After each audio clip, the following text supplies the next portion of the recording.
Well, hello there, D&D enthusiasts. I'd like to give you a little bit of an introduction to a project that I am contributing to.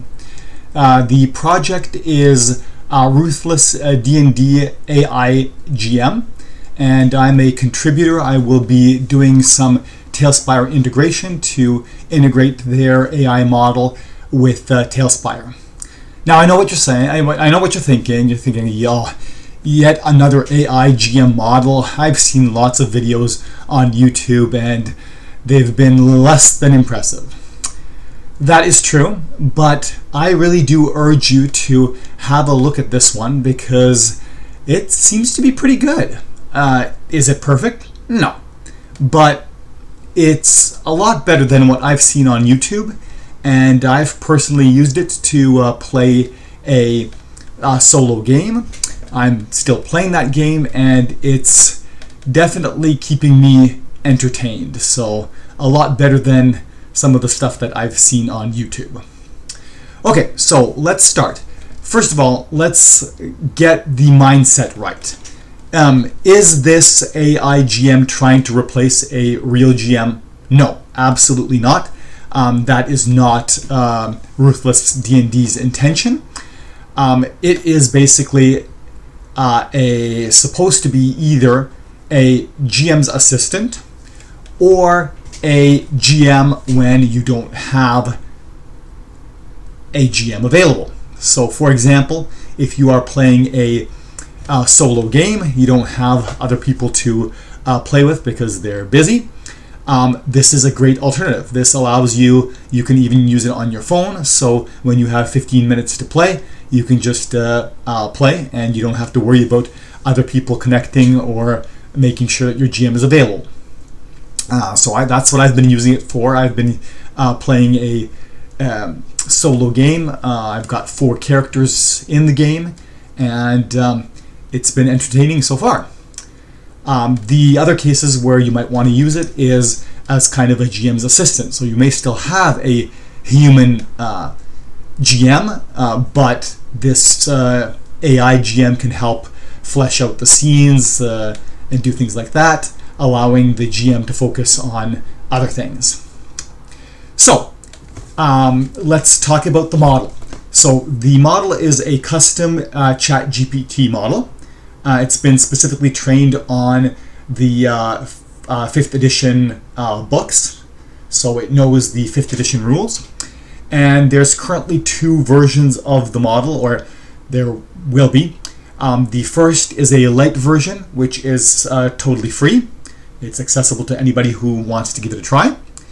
And then there will be a paid version, which has additional features that the Lite version does not have.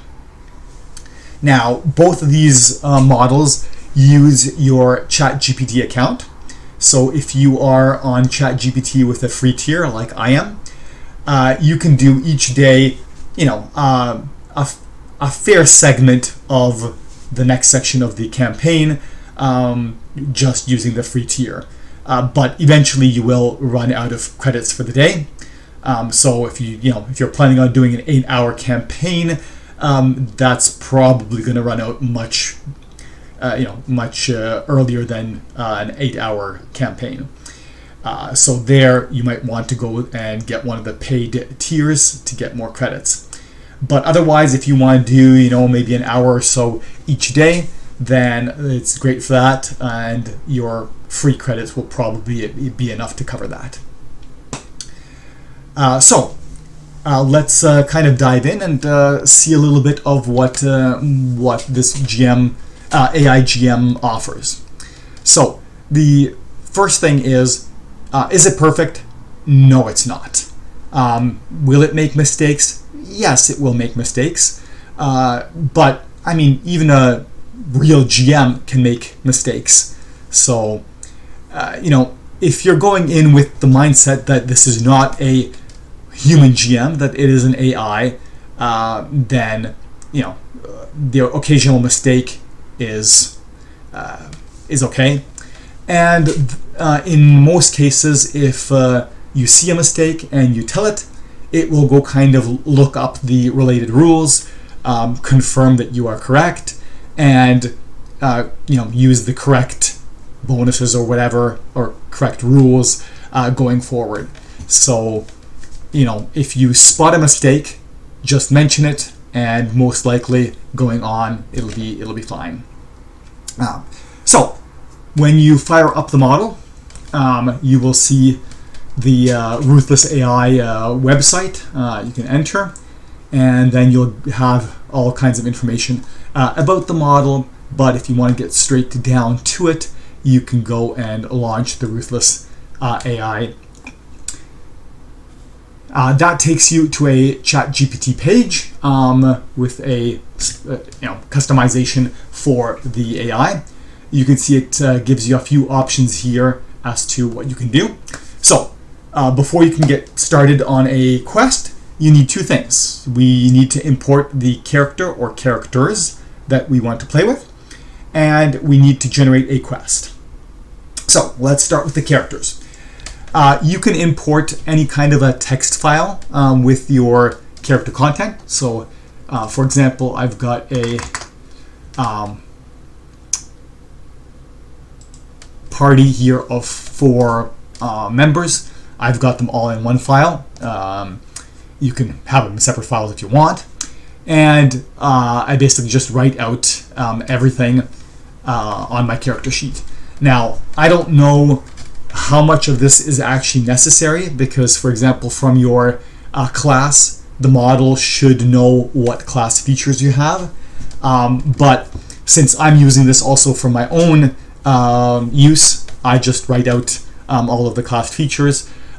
Typically, I summarize what the feature does. I don't write out all of the wording, especially if it's a class feature that I'm not all that familiar with, so I give myself some hints.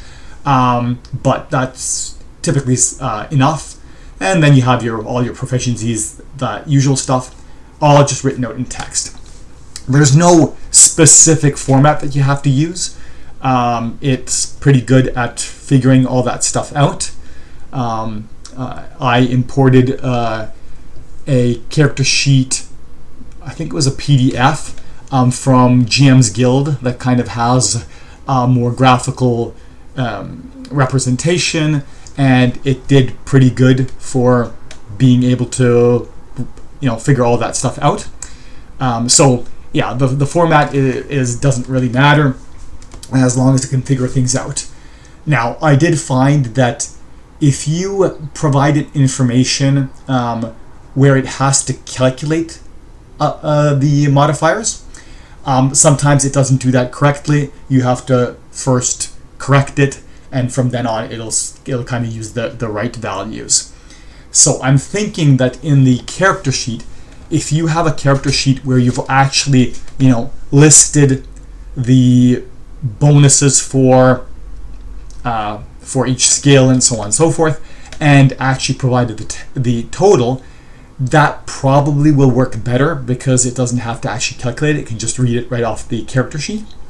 But again, if you let it calculate it and see that it makes a mistake, just correct it, and from then on it'll most likely use the correct format for figuring out your bonuses. Yeah, so there's our character sheet, and all that we're going to do is we're going to write something like import. Over here they say import player, but the AI is pretty good in understanding when you write things. So if I write here import party or import character sheet, it's going to understand that. And then all I'm going to do is I'm just going to copy everything and paste it right in here. And once we do that, it's going to give a little summary of all the characters that it imported. Not everything, but just the summary. But that gives you good feedback whether or not it's properly imported the characters.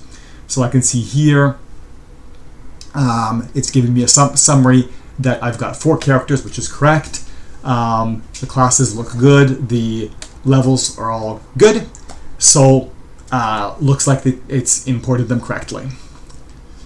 So the step 2 is we've got to generate a quest. So in terms of the AI model, a campaign is called a quest, and the adventures or quests within a campaign are called acts. Okay, so you can ask it to generate a new quest, and you can tell it how many acts you want in the quest. And you can also provide additional information, such as if there's some themes you want in the quest, or if you want it to span certain levels. You can provide all that information. For example, I can do something like generate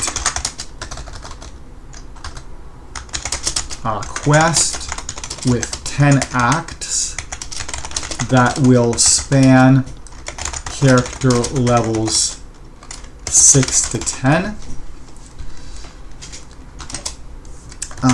The theme should include wilderness survival, and espionage, let's say. So we can do something like that. If I do that, now it's going to generate that quest all on its own. If you want, if you have an idea for a quest and you want to write the details, you can absolutely do that. The more information you provide, it will use that information. If you keep it generic like this, it's going to come up with something on its own. So if I put that in, normally what it will do is it will now give me a summary of that campaign and break it down into the separate acts.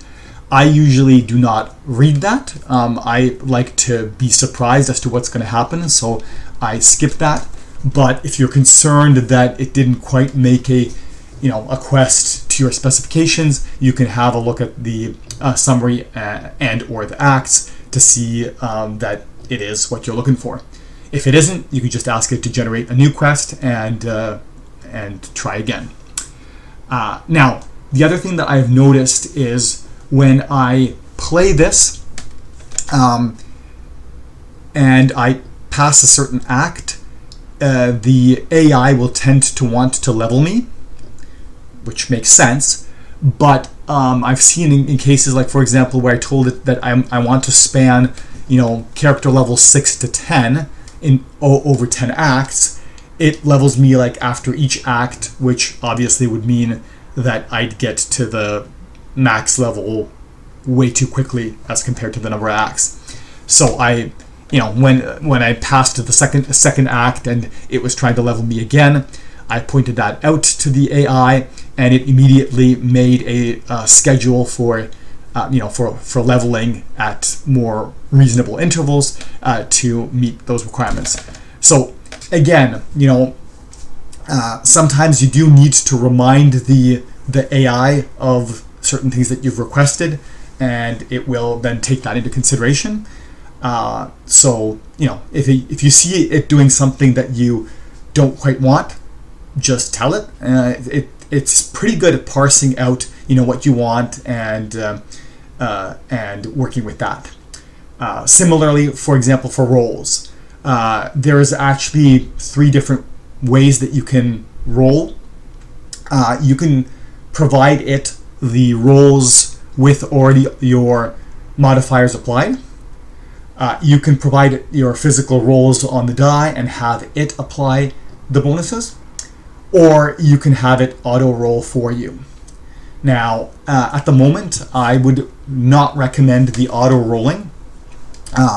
It is being worked on to correct it, but at the moment, the auto rolling seems to roll higher than normal. So you get a lot more results that are over 10 as opposed to under 10.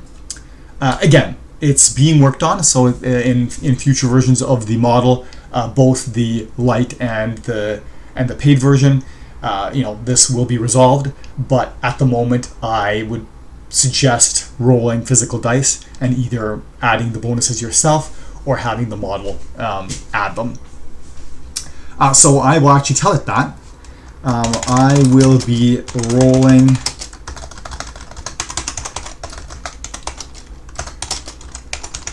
physical dice for all the skill checks and other rolls.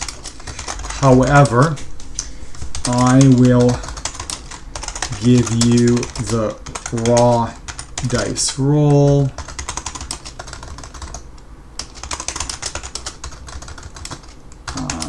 And ask you to add the relevant modifier to determine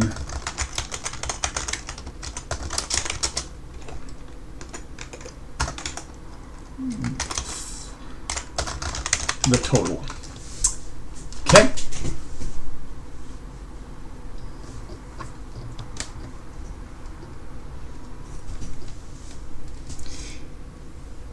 Okay, so yeah, so we've got our party imported, we've got the acts generated. So now all we have to do is say start Act 1.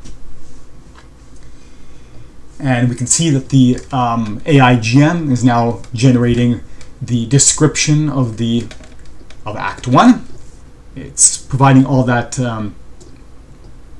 description of where we are, as a GM normally would. And you do have the option to read aloud with, that's a normal ChatGPT option. So if you don't really want to read all this and you would like it narrated for you, all you have to do once the content is generated, just hit the read aloud and it will read that for you. Act 1, The Verdant Pact. Scene 1, into Twilight Watch, 15th Chess, 1492 DR. Weather, cold mist, drizzling rain. The air is thick with damp fog as your party crests a moss-slicked ridge overlooking the Thornspine Expanse, an ancient wilderness of twisted black pines, tangled bramble canyons, and whispering winds. The light of the sun is a pale memory behind overcast skies. The only signs of civilization lie behind you, a winding trail of broken stones leading to Oathroot Watch, a forgotten frontier fort held together by druidic growth spells and cold iron reinforcements. The gates creak open as you approach. Two cloaked figures wait beneath a warped sigil carved in wood and veined with ivy. One leans heavily on a spear, the other studies you with a sharp-eyed intensity. So, you're the ones the sigil scraped together. Her voice is low, clipped, and carries the weight of someone used to watching friends die. I'm Serena Blacktwig, Warden of Oathroot. Welcome to the edge of nowhere. Behind her, a stocky dwarf in ranger's gear mutters, "They won't last a night." The rain patters on leaves and mail. You smell smoke, pine wood, and something else. Burned flesh? Serena continues. 3 supply caravans gone. Dead riders with sigils carved into their hearts. Our agents in the wild haven't reported in days. There's talk of corrupted druids, or worse. You've got 1 night to rest. Tomorrow you go into the thorns. Survive it, and maybe you can find what we lost. You're now at Oathroot Watch. You have the evening to prepare, speak to locals, examine evidence, or explore the fort before you march at dawn. What do you do? Yeah, so as you can see, usually the AI will give you some options of what your characters can do, but these are only some suggestions. You can go completely off script and do something completely different, and just like a regular GM, the AI GM will handle that. Now, in the I think on the website or in the examples, it kind of says to use the format, character name, action, and then potentially your roll number. I found that you don't really need to stick to that strict pattern. I've done, when it asks me what my party wants to do, I've listed off each player's or each character's action. It handles that perfectly fine. I've added in some role-playing aspects which don't really cause the AI GM to do anything. It's just more for flavor texting, but the narration kind of goes off of that, and then followed it up with an action, and it's able to understand that. So I think the AI language understanding, not just for ChatGPT, but AI in general is pretty good nowadays. So you can pretty well just speak or type regularly, and it'll parse your intentions without issue. So as an example here, we can say Imogen will speak to the locals to see what additional information she can determine.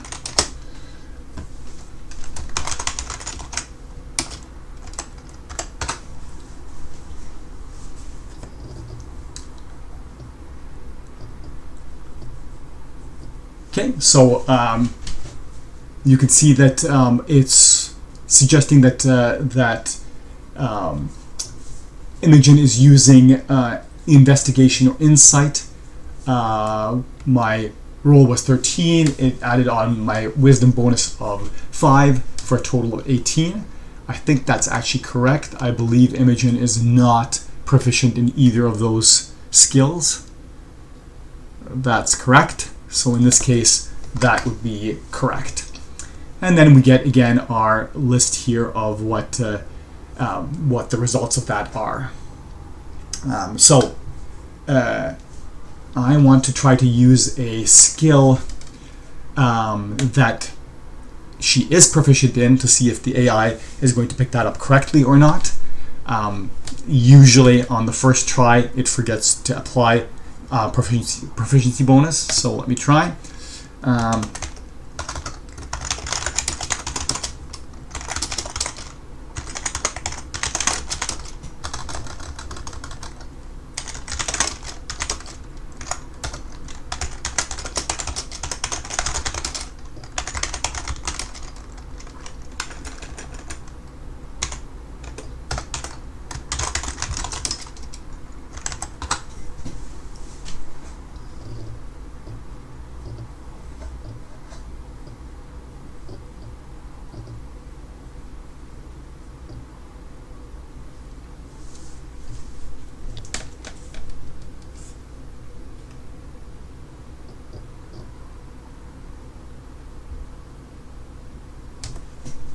So we've got here roll of 11 and Dex plus expertise. So yes, it looks like it did pick up the proficiency bonus, or in this case expertise. So yeah, this is basically the introduction into this model. The paid model will have additional features. The two that I'm aware of right now is it does have image and possibly video generation. So when key events happen in the story, it will take a image of your character that you've provided, and it will make scene-specific images of what's going on, including your character's image. So I thought that was kind of nice that not only does it generate the scene, but it actually generates the scene with representations of your character. So that's the big feature that I'm aware of in the paid version, but there's other features that will be coming. So I think that kind of covers the main introduction to this model. Again, this is all saved in your ChatGPT account, so you can come back to it anytime, and it will just show up in your chat list. You can click on that and continue. This does mean at this moment that if you're just using purely the ChatGPT page, if you are playing with multiple players, in order for them to get the same results, they would need to log into the same ChatGPT account, which is probably not desirable. You do not want other people sharing your ChatGPT credentials. So if you were to play with multiple players right now, your best bet would be for one person to kind of be the proxy to the AI GM, and then when output gets generated, they either copy it to Discord or Facebook or some other place where the other players can see it, or they verbally say it. And similarly, when players take action, that proxy would then enter it into the AI model and generate the results. Now, Ruthless Dnd is working on integrations with Discord and Facebook and possibly other social media platforms. So eventually that won't have to be manually done. That will be automatically done, where all the players can interact through a Discord server, and that will get pushed to and from the AI model. So that's in the works. Similarly, as I mentioned, the Tailspire integration is in the works. So at the moment, not yet available, but we do have the content going back to Tailspire. For large narrations, it shows up as a full screen display. For shorter stuff, it shows up in the chat.